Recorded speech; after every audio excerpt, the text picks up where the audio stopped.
Dada, yani kazi yako unipo ishakuwa ngumu tayari. Mpaka muda huu mimi nimehangaika nimekosa. 200,000 kweli ipo, wanaume kibao hapo ila vigezo vyako vigumu. Hata ngapi kama kigezo kimoja mimi ndo kinanipa shida tangu asubuhi na kuangaikia swala lako.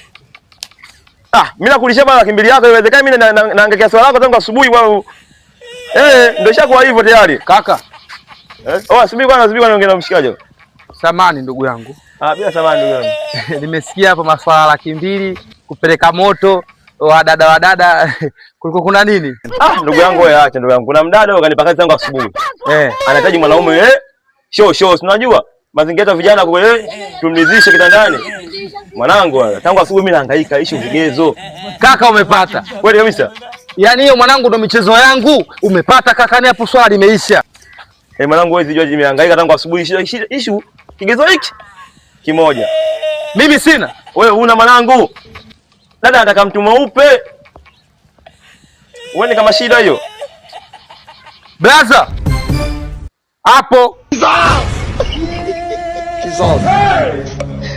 Vipi hatujamla yake hapo? Mtume, umekatazwa.